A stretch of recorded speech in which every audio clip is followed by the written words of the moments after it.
Hello and welcome to Analog Insights. In today's episode, we take a closer look at the Nikon S Rangefinders. All this here got sparked when one of our long-time viewers was kind enough to lend us a Nikon S3 Y2K edition. Basically saying, hey, you guys should take a look at this. This is really interesting. It has a history in the Contax cameras. Please take a look at it and you might like it. And this sparked a shopping spree that we have never seen here before. Jules was the first one. He enjoyed shooting the camera so much that he ended up purchasing a Nikon S4 that I bought for him in Japan and brought with me. And then he purchased a Nikon S2 as well with all sorts of fitting lenses. And then I was the one who got bitten by the bug as a longtime Leica aficionado. I still found the Nikon S so interesting that I had to purchase a Nikon S2 plus a 50mm f1.4 lens. And then we felt like, hey, let's just complete the set, and we purchased the Nikon SP together and got that as well for the channel. And now, of course, we are in the unique position to review the entire lineup of the Nikon S Rangefinders, both vintage and the modern S3 recreation. And we also felt like this makes sense because these rangefinders are similar enough. Most of them have a life-size viewfinder. They have excellent build quality and mechanical operation. And of course, they give you access to high-quality Nikkor lenses for the Nikon S mount. And not only that, thanks to Voigtländer, we also have access to Nikon S mount Voigtländer lenses that were produced by the company. And they also have the Voigtländer Bessa R2S camera that even lets you shoot those lenses with a maximum shutter speed of 1/2000th of a second, but we will get to that. And of course you have this incredibly rich history that is worth untangling, where you can see the connection between Nikon as an emerging player at a time when Zeiss was a fierce competitor and really the dominant player when it comes to professional rangefinder cameras, and then you have Leica and the Oscar Barnax coming in, and Nikon basically taking bits and pieces from the existing Leica cameras and the Contax camera and combining those in the Nikon S rangefinders. And then you have the Leica M3 hitting the market in 1954 and Nikon being under pressure to make a move. And looking at that and looking at the proponents at the time, like David Douglas Duncan, the famous photographer and war photographer who used the Nikon S rangefinder cameras, is really, really interesting. So there's a lot to cover in this review, and as always we took the cameras out on several photo walks. In this particular case, Greg visited me here in Munich, so we did a photo walk together with the Nikon S3. Jules and I took the cameras out on several different photo walks in and around Munich, and last but not least we also took it with us on a portrait session for Most Wanted Models, shooting some portraits on black and white film with the Nikon S4. So let's take a closer look at this very, very interesting and often overlooked camera system. We can't wait to share the results here with you and take a closer look at the Nikon S Rangefinders.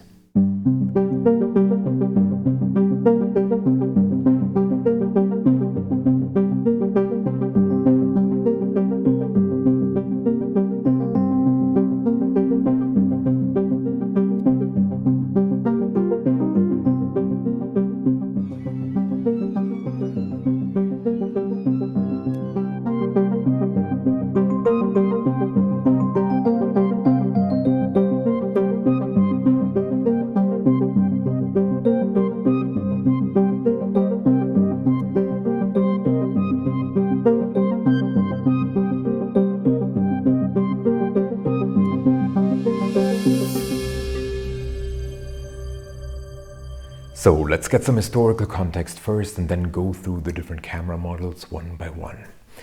It all starts in 1946 with the Nikon 1, a camera that is basically a combination of the Leica cameras and the Contax cameras at the time. And allegedly the Nippon Kogaku engineers sat down and looked at the two camera designs and found both of them imperfect and decided to create a combination of both worlds and get the best of both worlds basically in one camera. And they used the Contax body, the characteristic body shape, as a foundation with the removable back and the front-facing focusing wheel, and they combined that with Leica's rangefinder mechanism and the horizontally moving focal plane cloth shutter that was supposed to be particularly silent and quiet in operation.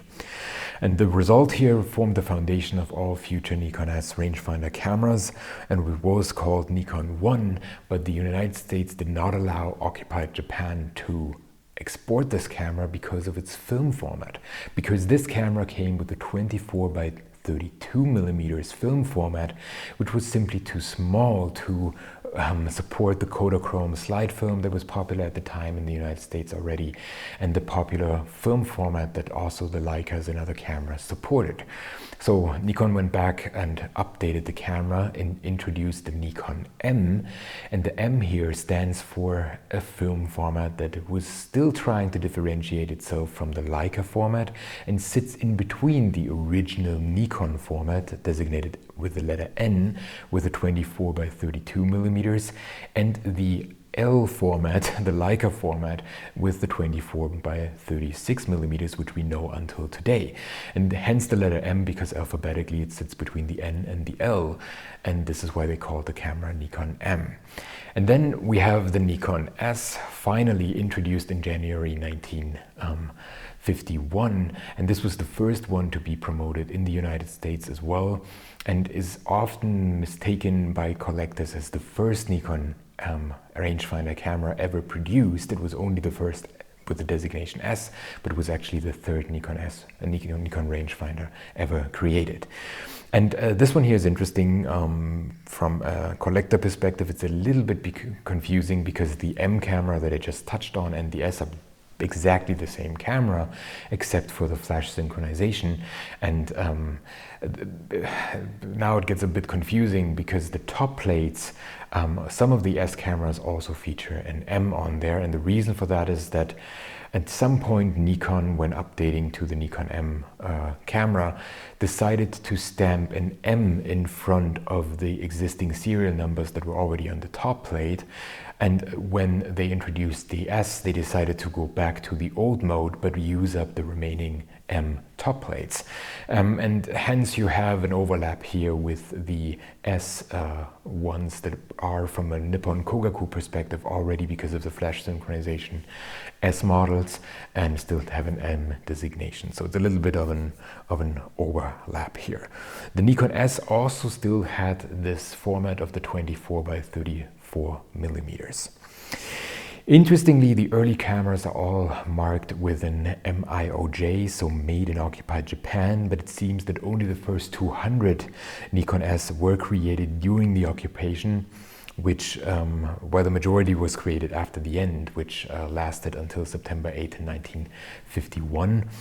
And there are not many variations of these early Nikon S cameras. And there was one, interestingly, that was already made with a black finish for the Life magazine back then. This was kind of predating then later collector pieces of black Nikon S cameras, which we will get to in a minute.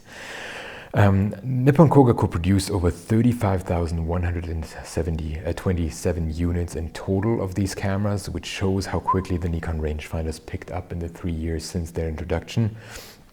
And by the point, by 1953, it was time to improve the design, because by that point it was 7 years old, and we saw a re-emerging German camera manufacturing scene. We had Leica pushing the boundaries of innovation, and people knew, okay, Leica has something big in the making, which they finally introduced with the Leica M3 in 1954. And it was now time for Nikon to make a move and improve the original S design.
So, in comes the Nikon S2, which can be considered a true quantum leap in terms of features, and it came with all sorts of innovations, and for the first time, the proper 24 by 36 millimeter formats. So arguably, this is the first one that is really interesting from today's perspective.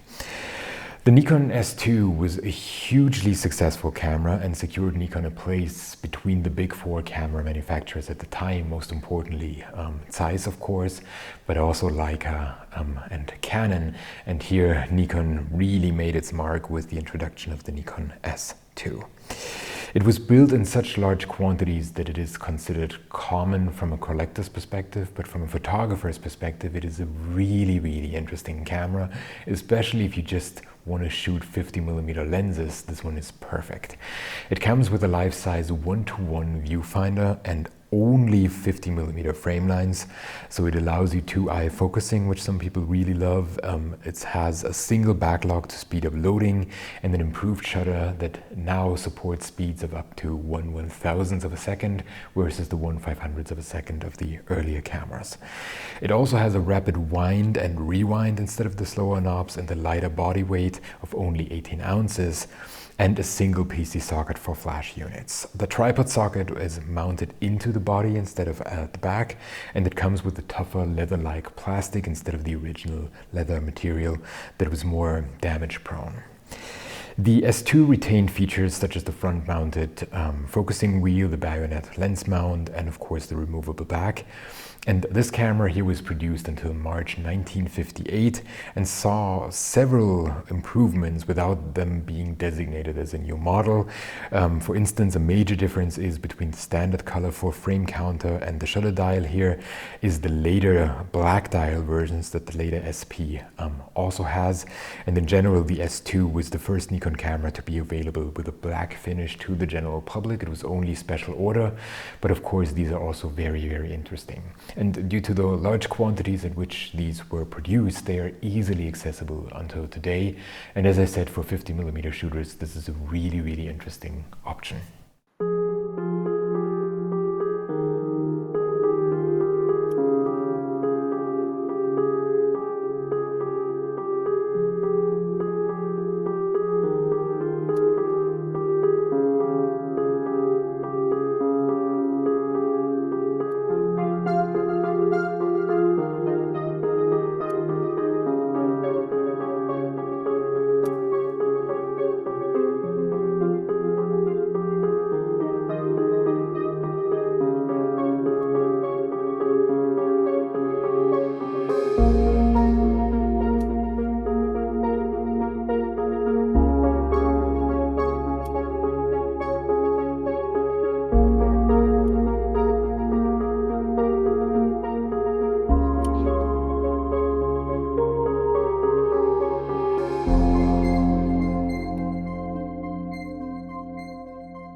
The Nikon SP was released in September 1957 and was a direct response to the Leica M3 and MP.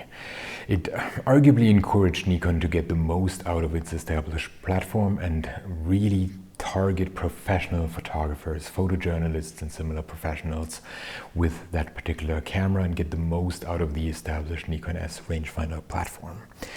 The Nikon SP is basically the same camera as the legendary Nikon F SLR, which is really interesting. It just comes with a different viewing mechanism, and the F, because of the mirror, is slightly wider to accommodate that mirror. In terms of features, the SP only inherited the lens mount, the focusing wheel, the PC socket, the strap lugs and the tripod socket.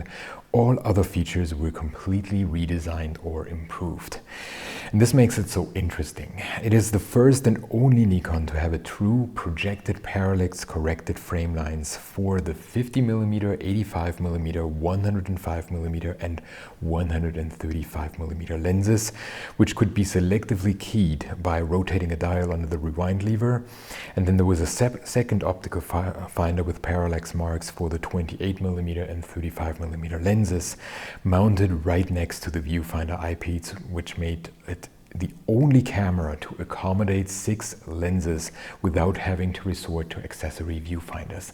And let that sink in, okay? This is 1957 September, and we have a rangefinder camera that supports 6 different focal lengths in one camera, in one viewfinder in the widest sense. And it took Leica until 1981 and the introduction of the Leica M4P to do the same, to have the same kind of amount of different range focal lengths supported by one single viewfinder. This is incredible. This was really, really remarkable. And it also came here with the redesigned shutter with speeds from 1 to 1/1000th of a second, plus a T and a bulb mode, all in one single dial. So the earlier S2, as you've seen, still had dedicated dials for that. For the slower speeds, now you have one single dial, also as you would expect as a professional. And it also possesses a delayed action self-timer. It also came with an automatic resetting frame counter, just like on the M3, and an interlock to prevent accidental firing of a flash unit, and a motor drive lug to allow anyone ever made to be motorized. And in 1956, as mentioned, Leica had introduced the MP for professionals, offering a built-in Leica Vite for faster shooting. And here this was basically the response to have something that would also allow for an integrated winder and a motorized shooting. So the competition was fierce at the time, and the SP can really be considered the pinnacle in this series here. And it comes with that characteristic look here on the front because of the different viewfinder mirroring in the different frame lines in the viewfinder.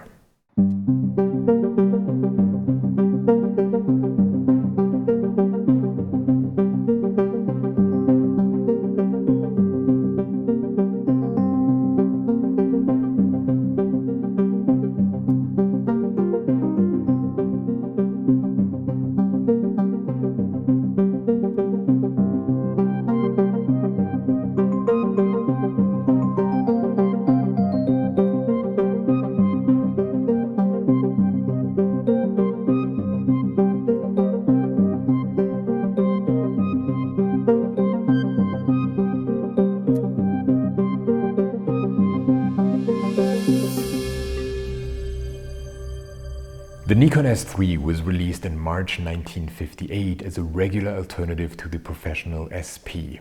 And what is interesting here is that it looks fundamentally different at first glance to the SP, but that is only because of the viewfinder window here. For the SP, as indicated, we had these illuminated frame lines with parallax compensation, and the result of it was that we had this frosted window glass coming across basically half of the camera if you look at it from the front. And here you have a viewfinder with etched fixed frame lines for 35mm, 50mm and 105mm with parallax markings, and that's it. So this here only supported 3 lenses versus the 6 lenses supported by the SP, but it was also $60 cheaper than the SP, but had exactly the same quality. And while the cameras look so different at first glance, they really share most of the features. So they share the body casting, the wind mechanism, the frame counter, the shutter dial, the accessory shoe, the rewind lever, the PC outlet, the self-timer and the mechanism, the removable bag, the wind gears, and of course the shutter. And about 14,310 units were produced of the S3, including 2,000 black cameras that were made specifically for the Japanese Olympics in 1964. And the S3 got one important update in those. This is foil shutter curtains after the release of the Nikon F in 1959. And this here is also interesting. They basically, since they knew they had the same foundation, they also took features from one camera system to the other, which I think is quite unusual. Typically, you would develop your rangefinders separately from your SLRs. And here the 2 different systems could benefit from each other. And then, of course, there is the Y2K version or Millennium Edition, which we have here. Please excuse our buying spree kind of ended, and we don't have a vintage S3 here that we can show. So we show the Y2K version here all the time. And this one here was released in the year 2000, as the name indicates, and it was made to order only. Nikon back then accepted orders between April 6, 2000 and June 30, 2000. And approximately 8,000 units were sold for 480,000 yen back then, which was approximately 5,000 euro.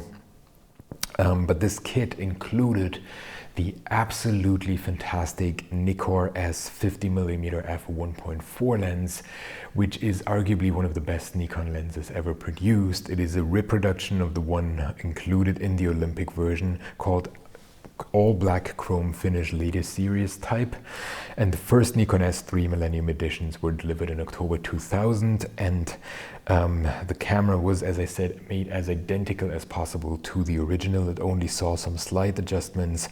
For instance, there was a change from ASA to ISO, which makes sense, or on the frame counter there was an exposure indication changed from 20 to 24. And then there was the Y2K version that reproduced the same one-to-one viewfinder for the 35mm focal length and the legendary whispering shutter sound. And then to top things off, and this is a very Nikon thing to do, they introduced a Nikon S3 limited edition in black in June 2002 that basically came the same camera in black chrome.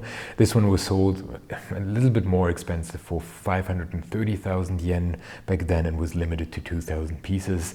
These of course look absolutely incredible, and yeah, they go for about 2,000 to 2,500 euro today on the used markets. Of course they've lost some value, but they're still very, very interesting cameras from today's perspective.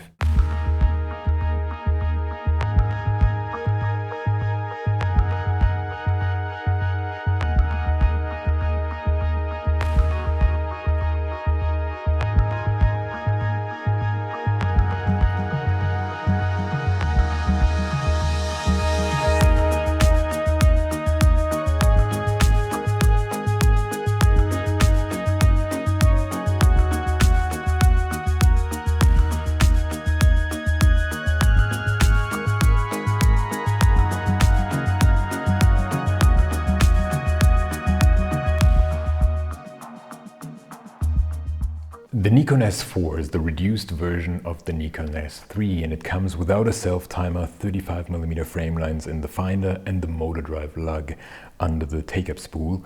And it also came with a simpler manual resetting frame counter, similar to the one on the S2 or the Leica M2 at the time. And the point here is that Joe Ehrenreich immediately understood, he was at the helm of Nippon Kogaku at the time, he immediately understood that the introduction of the S4 would actually hurt sales of the S3, basically arguing you already have a regular version to the professional SP. So they only made this camera available to the Japanese market and to the PX system and to some extent South America, and as a result of that only 5,998 units were produced, which makes the S4 one of the lowest production Nikon rangefinders in the lineup.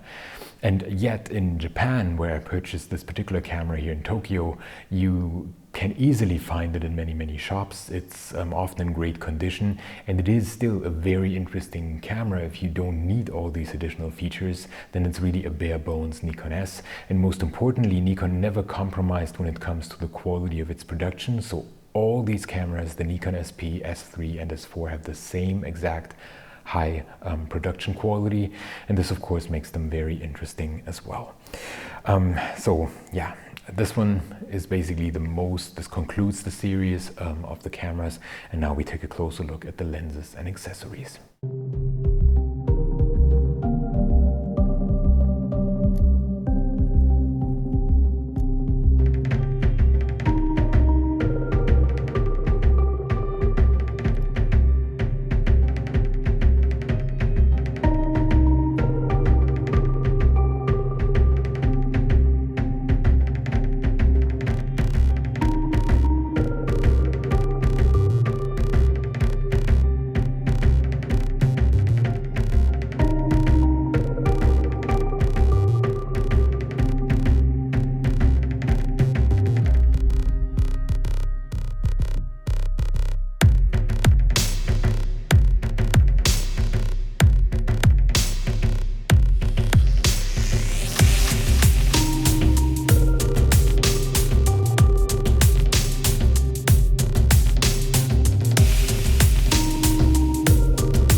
So what about the lenses and accessories?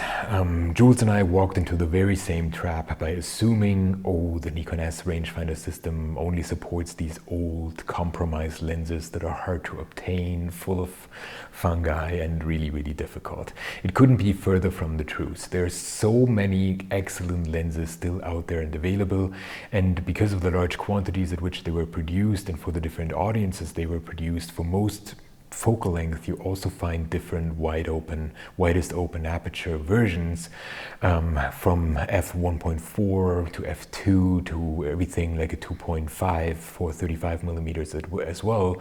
And this is really, really interesting, because you can basically decide, depending on the focal length and how often I use it, I settle on the right lens for that.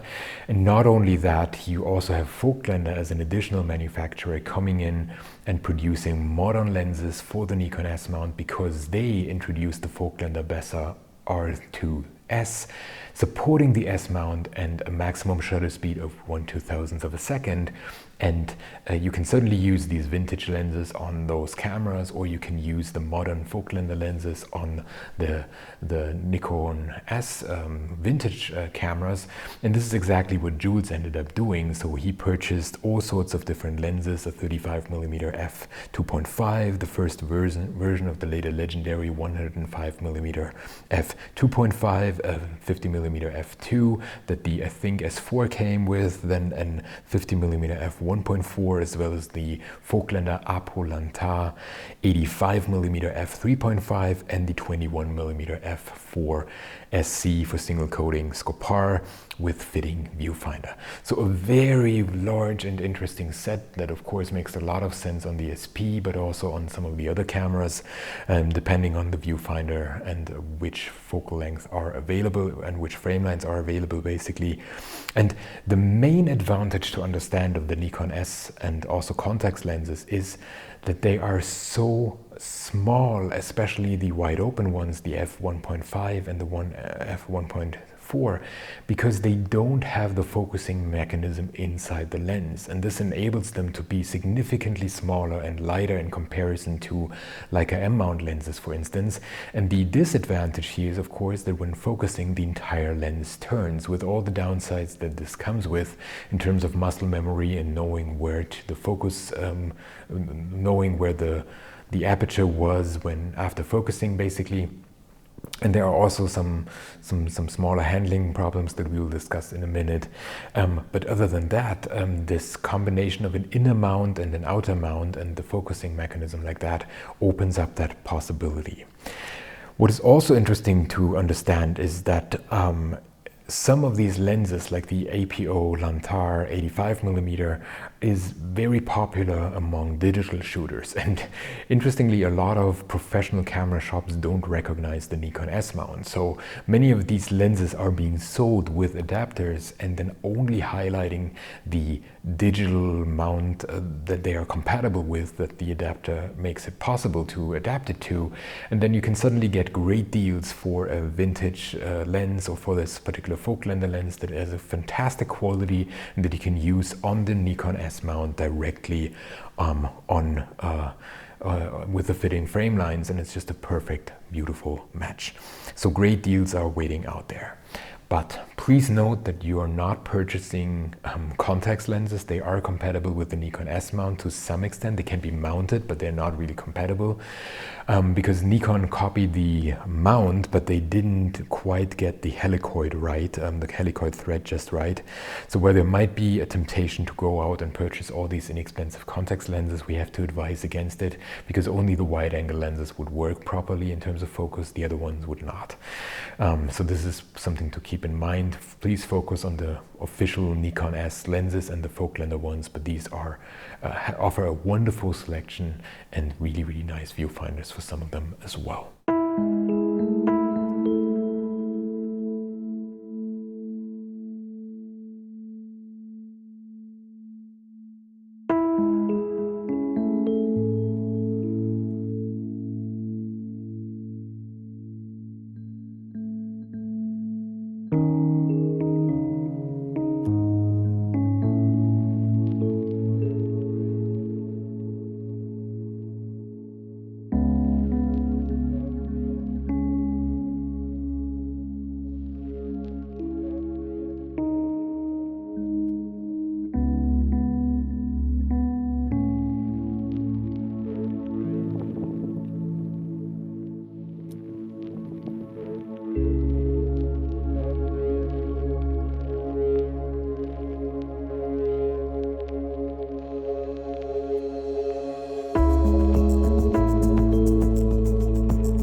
So what about the handling and our personal experiences? The Nikon S Rangefinders are simply fantastic. They look and feel fantastic. The internal operation feels super smooth when advancing the film, when taking a shot.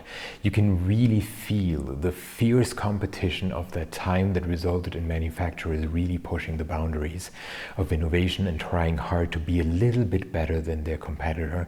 In this case, it was Nikon looking at Zeiss and then later Leica, and to some extent Canon, and really trying to bring in most of the features of the competition in an established package or a package that became better over time. And this is what I found remarkable, to experience that and to re-experience that when reading about it historically and then seeing the connections. If you compare this camera side by side to a Leica M3, this camera system here, then there are certain cameras in the lineup that are simply better with respect to certain features, like the Nikon S2 here with the 1:1 life-size viewfinder, which is even better than the 0.91 times magnification finder of the M3.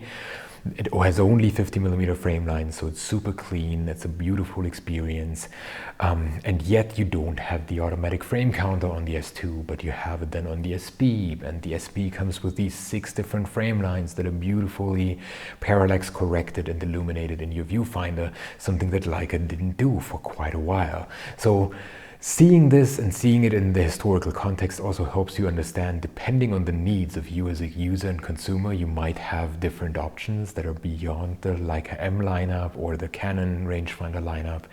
And the Nikon S cameras are definitely worth taking a look, especially since Vogtländer invested in the Nikon S mount lenses as well. As touched on before, the Bessa R2S in its own right is a fantastic camera that is interesting, but even the 21mm f4 Vogtländer lens with the viewfinder, using that on the S2 or using that on the S4 is an amazing experience. It's just a lot of fun doing that, and we got a completely different appreciation for the camera, kind of combining lenses back and forth between them, and the lenses of course as well. So really interesting. As always, we have a couple of downsides as well. Lenses have to be mounted when focused at infinity, otherwise they don't focus correctly, so you always have to bear in mind when mounting or unmounting them to put them at infinity first. Then it gets a little bit confusing because there's an inner mount and an outer mount. You have lenses that mount differently and have, as a result of that, lens caps for different mounts. So you don't have just one lens cap as with the Leica M system or the LTM system and so on, but instead you have different lens caps depending on which lens you're using. And if you're switching from one to the other, they might not be compatible. And this of course is a little bit of a nuisance and can be a point of frustration, to put it mildly. Last but not least, we put the finishing touches on this camera when adding the leather cases from our favorite Taiwanese provider here, Martin Duke Shop on Etsy. As you know, we've touched on that before. Jules was the one getting them first here in black, of course, and then I followed suit with a brown one for my S2, and I just felt this is the last piece that really refines this experience. You have this beautiful vintage 1950s camera with a fantastic super sharp lens on it, and then on top of that you have this very nice to the touch leather case that, especially in the winter or colder weather, makes it even nicer to touch. It's of course a little bit heavy, this entire camera and the entire experience, and yet I felt like despite having 2 different Leica M bodies, having multiple Oscar Barnack Leicas, and having a Canon L2, which, as you know on the record, I really enjoy shooting, this Nikon S2 still had its place in my collection, and I'm happy that I bought it when I did. So overall, I was really blown away by this experience, and it changed my mind to give this Nikon S3 initially a try, and realizing, okay, there's an entire system of Nikon rangefinders that has been neglected, and that is technically, especially after the SP and with the S3 and S4, similar to the Nikon F, which in its own right, and we will do a review on that soon, is a fantastic camera. So really nice eye-opening experience, and I can highly recommend taking a look at the Nikon S Rangefinders.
thank you very much for watching. I hope you enjoyed this episode of Analog Insights and our extensive review of the Nikon S Rangefinders. As you can see, we never get bitten by a bug as much as in this particular case. We really went on a shopping spree, explored this entire system in depth. We didn't expect that. It really caught us by surprise, and it was a very rewarding experience. Suddenly reading about the connections between the Nikon S and the Nikon F, understanding and learning more about some of the benefits of this camera system versus the cherished and often highlighted Leica M camera system and also others, understanding better how important Contax was at the time as a player and how they really set the benchmark for many camera manufacturers, especially after the war, that then needed to reinvent themselves and try to create something new and substantial. And yeah, it was a really rewarding experience for us as well, doing all these photo walks, reading about it, learning about it, and then sharing it with the community. And also what I liked most, and this is one of the reasons why I purchased the Nikon S2 with the 50mm lens, together this only cost €400. Of course it was a great deal, but this can still be, those kinds of deals can still be found in the Nikon S rangefinder system, and it's not as prohibitively expensive as the Leica M mount cameras are often, or especially the lenses are, and this of course makes it much more accessible and interesting. And as I said, depending on the needs of you as a photographer, it can be a better choice than many other rangefinders out there. I hope you enjoyed this episode. If you did, please remember to like it and maybe even share it with your friends. And if you want to see more videos like this, please subscribe to our channel. Jules, Greg, and I really appreciate each and every subscriber coming our way. So thanks for watching. I hope to see you soon. Bye.